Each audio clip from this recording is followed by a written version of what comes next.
Greetings, my fellow gamers. I am Wraith King, and welcome to the Dark Kingdom. In this review, I am going to be talking about Destiny 2: The Witch Queen, and this is less a review and more of a discussion, something that I want to share with the community itself, and I wanted to just discuss the game. I don't want this to be a long, bloated review. I just want this to be a relaxed. Yes, there's plenty of negatives in here, and I do rate the game. I do give it a grade, my personal grade, just my opinion. But my opinion isn't law. I'm not some omnipotent being, although that is my persona. I'm just a guy, okay? This is just simply my opinion. If you don't like it, that's fine. And I know there are going to be people in the community that are going to disagree with me when I make these opinions. But first, I gotta talk about this wonderful story. It's killer. I'm kind of scared to show some footage of it, but I think I'm just going to settle with me dying a bunch in Crucible here and getting absolutely disintegrated by void grenades. I think I'm just gonna stick with this for now, just to be safe, because apparently Bungie is going around taking videos down. But as of recording this video, I'm hearing some good news about that, and hopefully, prayerfully, they get that sorted out. But in the meantime, you're going to have to just deal with me being killed in Crucible. But anyway, going back to the review itself, I do enjoy this expansion. It's an incredible installment on Destiny. I really do enjoy the story. I love the new legendary addition to the campaign instead of just your typical regular campaign, and it's a lot less grindy than it was before. You can play the legendary difficulty right now. Let's say you're a low light level. Just jump into the game, play the legendary campaign. They give you plenty of loot to upgrade you and make you a better guardian as you play through the campaign. And as soon as you beat it on the legendary difficulty, not only do you get to pick one of the new exotics for the class you beat that campaign on, but you actually get powerful gear to upgrade your light to where it should be. And I think that is amazing. That is an absolutely excellent addition to the campaign. Not to mention the excellent story, but people have had some mixed opinions on it. But me personally, I think it's a lot of fun. I really did enjoy the way it ended, although I get it, not everybody likes the ending. I personally really enjoy the way everything was designed, to some of the character designs, especially one of the characters at the end that makes a really big appearance. I won't spoil anything there, but for those of you who are watching this video, most of you have probably seen the ending already and you know what I'm talking about. For those of you who don't, let's just say a really cool entity appears and we get to get a good eye full of them, and not everybody entirely agrees on the way this creature looks, and I get it. I absolutely understand their opinion. As a horror artist, I see where they're coming from, and as this horror artist, I have to be honest and say, yeah, the design for this character is a little generic, especially considering the eyes. Everything else is really interesting, but the eyes are just too generic. They could have done a lot better with that. But moving on from there, I gotta talk about the gameplay and the state of the game in itself. Now, I actually watched SkillUp's review, and it's a really good one. I'll recommend it. I'll leave it a link to it in the description. Hopefully I remember this time. But yeah, he made this excellent review, really long one. It's gonna be a lot longer than this one. And at the beginning of his review, he mentioned the state of the game, and I agree with him entirely there. If you want to know more about that, just go watch his review. It's really good. I highly recommend it. But it's in a very awkward state, and I don't just think it's because of Void 3.0. I actually personally think it's because Destiny is the way it is. The constant updating light level, the constant rotating of maps, the RNG of all the weapons. Everybody's trying to figure out a new way to farm this game more efficiently.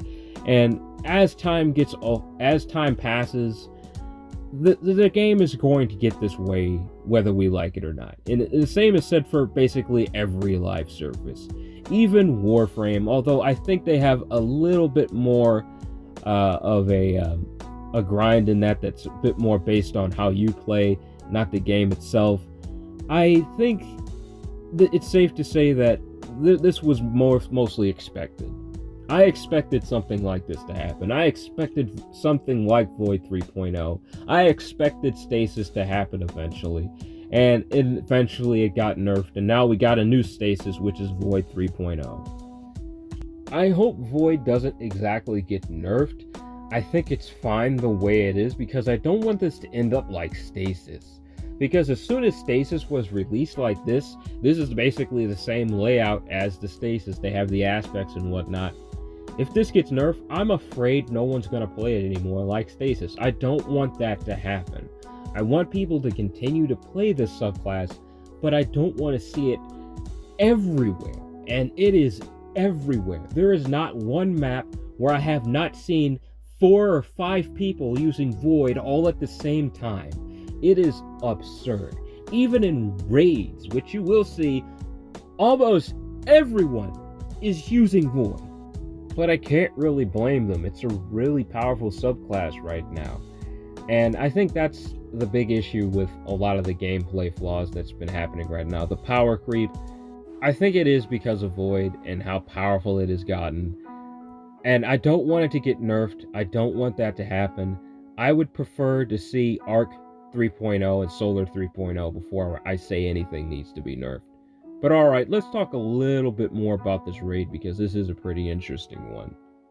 Simply put, this is a very team-focused raid, and that can be either a good thing or a terribly bad thing in Destiny. Me, I have a lot of friends who do play Destiny. That, and I have the LFG app, which is part of the problem, and I will get to that in a moment. The reason I brought up my other gamer friends is because they're hardcore gamers like me. They like to play this game, they like to grind, they like to play this raid a lot. So it's easy for me to find a team outside of LFG. But because I wanted to make this review, I had to play the raid a lot, with a lot of people, because I wanted to get all the dialogue, all the cool secrets. I wanted to find everything and give you guys my honest opinion on this raid entirely. And because of this, I had to jump in a lot of LFGs.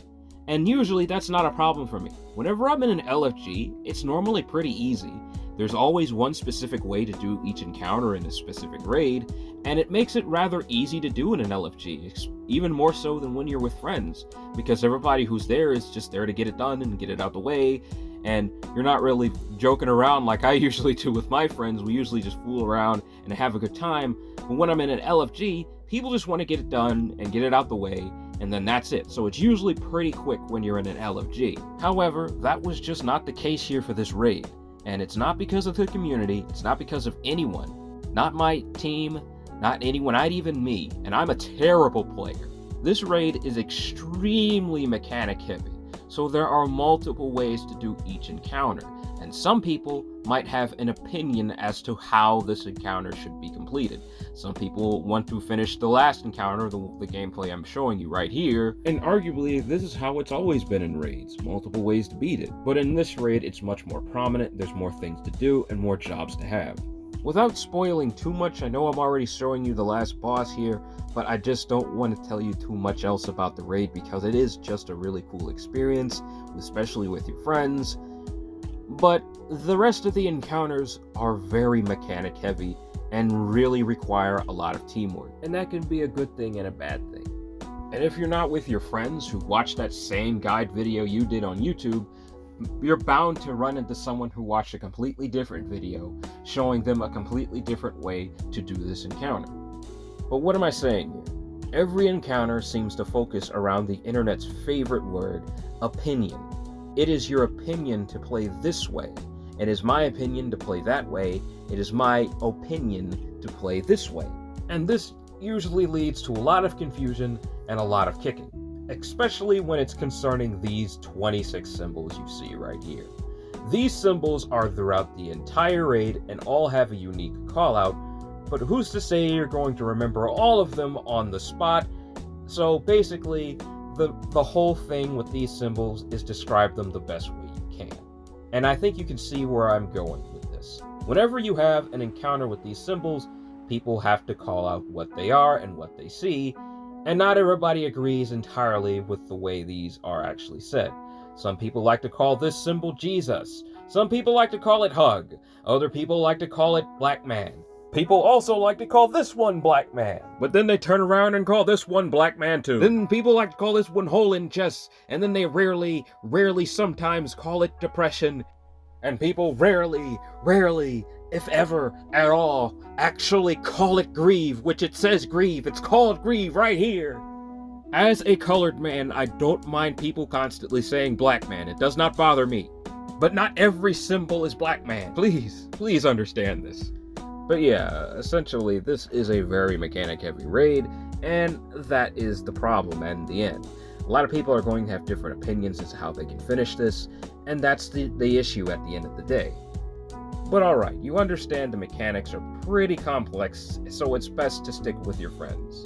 But even then, people still have scheduling, and you know what, that's a video for another time. Let's talk a bit more about the loot first, shall we? I got another nade launcher! Oh yeah! Bro! It's just about as much as you'd expect. The grind in Destiny is barely a grind. It's more of a punishment. If you don't get what you want, you will be punished to wait another week before you can actually grind for it again. And this is an issue that I hope Bungie definitely addresses, as it's not fun, nor is it entertaining. It is simply a punishment for not getting what you want. Wait, what? You spent $40 on an expansion? Wait, you spent money? You spent time out of your day to grind in a raid so you could get something you want? Penalty! Penalty! You didn't get it! Here's a week's punishment. But if the game actually had an infinite farm, I think this would be a lot less brutal. Because who's to say I'm gonna have time next week anyway? It's not like I'm going to. It's not like every day is the exact same. Just because there's a Monday, Tuesday, and Wednesday, Thursday, Friday, Saturday, Sunday every week, that doesn't mean that all of those days are exactly the same just because they have the same name.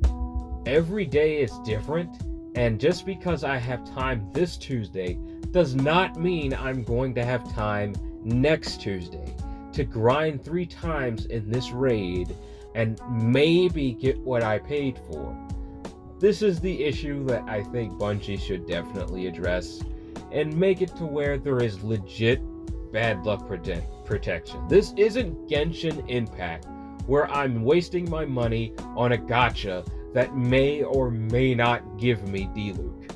No, this is freaking Destiny. I spent $40. No, I spent $80 on this expansion. I should have the content I paid for, yeah? Alright, now we're getting into Destiny YouTuber rage here. I need to chill that out. But really, I like farming for loot. And I love the fact that there's a chance you get the exotic in this raid. And I think that's a part of the fun in any RPG game. But when you limit it to 3 times a week, that's borderline. That's not even borderline. That's just overkill. You don't have to make it that limited. How about 3 times a day? That sounds better. Just you farm it 3 times one day, come back tomorrow. And I know why this mechanic exists. It's because Bungie wants to spread out the time that people spend on this game. If they're that desperate to do that, making raid loot more of a daily thing is a good way to do this, so it seems a bit more fair. But okay, let's talk a bit more about the expansion. Now again, this is just coming from your typical Destiny player. I'm no big shot YouTuber. I'm just a guy, you know. This is just what I've experienced from the game.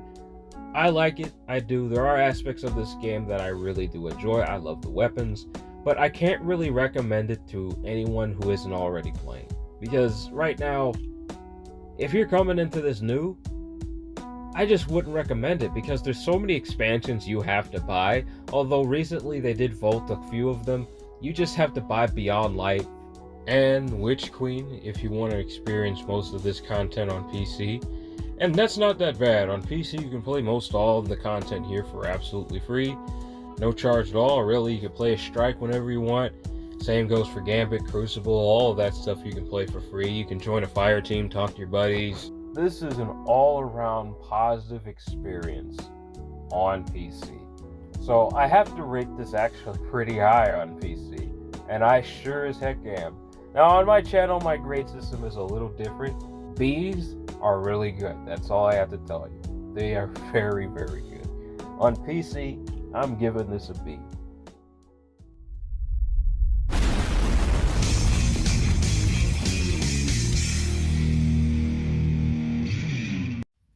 Yes, this game has its flaws. Yes, it's not the best game, but you know what? It is a really darn good looter shooter. And if you ask me, all looter shooters have their place in the gaming market. I recommend you go try this out for yourself and form your own opinion on it. But alright, moving over to console. Wow, you PC players must be so proud of yourselves. You get to experience this game in its full for basically free. All you gotta do is buy the expansion, like any normal game would have an expansion. There's an expansion there, you buy it. Or maybe not. Maybe you don't really want to buy the expansion. You just want to play the game how it is right now. You don't really care about the story or anything like that. You just want to experience some of the free stuff that the expansion comes with initially. You can't do that on console. Well, not really. You can explore the throne world. You can do that. That's it, though. And I already know what you PC players are thinking. Oh, it can't be that bad, right? Oh, sure you can do some things. Sure you can... No. You can't play strikes. You can't start a fire team. You can't play Gambit. What's that? You got an exotic quest? What is it? It's tied to a strike. You gotta beat a strike to get the exotic? I'm sorry. You need PS Plus or Game Pass or whatever to even play a strike. So you can't get that exotic. I'm sorry. Wait, you want to explore raids for free? Like you could before? Oh, you poor soul. I'm so sorry. You thought you could explore raids like you used to in Destiny? Nah. Just by yourself, just go around and take a good look at the raid, maybe shoot a couple of the enemies there. Just no, you think you can do that? Not this time. No. Not this time. Not this time.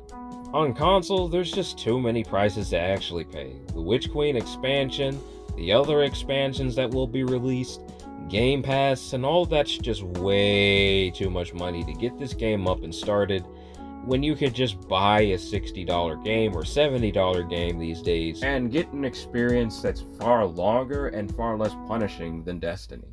And the best part is, none of those require Game Pass for you to experience them. You can just pop them in and play them. So with that in mind, there's just better options on console. There's better things to buy and much cheaper things to buy as well. And as much as I love this game, on console the price is just too high for it to be anything I'd recommend. On console, this gets a D.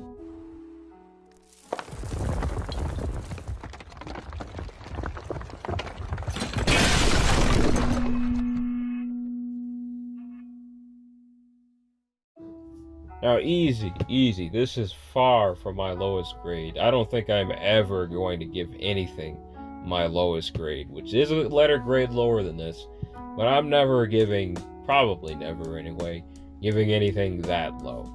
Because D, in my opinion, isn't a terrible game. It's just a game that needs improvement. It's falling apart, and it just needs to be fixed. Maybe it might not even be bugs, it might just be something involved with the monetization, and it ruins the gaming experience because of these facts. And in this case, it's the price tag on console. It's just too much for a rather small game, and a game that's just ongoing and demanding that you be there for everything that happens. It's just something I don't entirely agree with, especially with its current price. So overall, I enjoy this game, but on console, I think there are better options. There are many options you can choose from right now on console that are much cheaper, like Elden Ring, Horizon Forbidden West, and I'm really anticipating God of War right now. When that comes out, I am definitely going to try that out and play it on the channel. But yeah, this is just one of those games I think you should avoid on console, but if you got a PC, go ahead and give it a try. You know what? I take that back with avoiding it on console.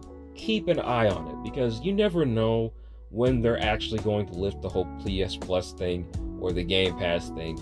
Because, to be frank, like I said, I just don't think it's worth it. It's a fine game, but it is not worth that much money, and it is not worth that much time. But yeah, that's my opinion of this game on console and PC. PC is great.